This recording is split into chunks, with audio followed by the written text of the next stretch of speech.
Notre 7e candidate est Anoucheh Alamir. Elle est assistante. Elle a du soutien. Elle réalise sa thèse en sciences économiques et de gestion à la Solvay Brussels School of Economics and Management. Le titre de sa thèse est « The Socio-Economic Consequences of Conflicts and Natural Disasters ». Le titre de sa présentation vulgarisée est « De la violence publique à la violence conjugale ».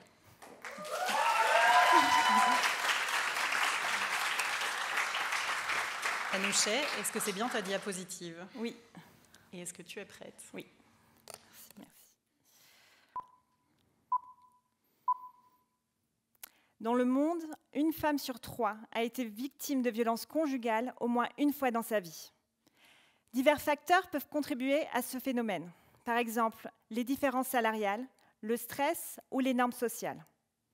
Pour ma thèse, je me suis demandé si vivre dans un endroit où la violence publique s'intensifie, tel que durant un conflit armé, pouvait également contribuer à augmenter la violence domestique des hommes vers les femmes. En d'autres termes, est-ce qu'un type de violence peut se propager vers un autre? Et si oui, pourquoi?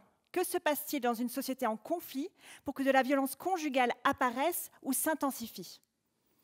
Pour mon analyse, je me suis concentrée sur le cas du Mexique, qui a vu son taux d'homicide tripler depuis 2007, quand la guerre contre la drogue a commencé.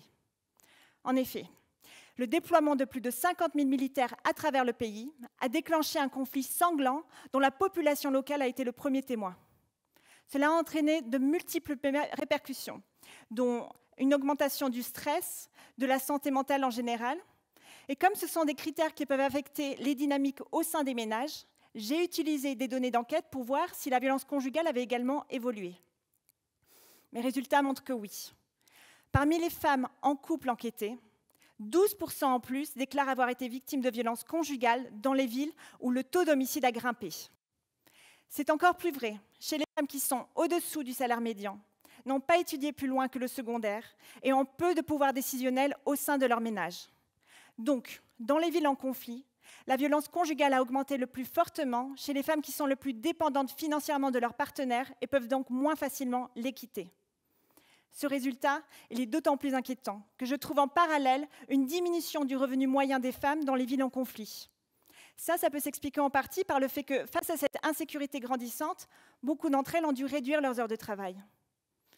Paradoxalement, alors qu'elles en sont le plus victimes, ces mêmes femmes ont tendance à déclarer que la violence conjugale est moins grave suite au conflit. Et ça se reflète notamment par une diminution du taux de divorce pour cause de violence conjugale. Donc, la violence conjugale semble s'être banalisée dans ces villes, faisant d'elle une moindre raison de quitter son partenaire. En conclusion, ma thèse montre certains des effets inattendus des conflits armés. Face à une insécurité grandissante, des femmes peuvent être plus affectées que les hommes dans certains domaines comme le travail, les rendant plus dépendantes et donc plus vulnérables. Le plus gros problème, c'est qu'une fois que les normes sociales changent, il est très difficile de revenir en arrière.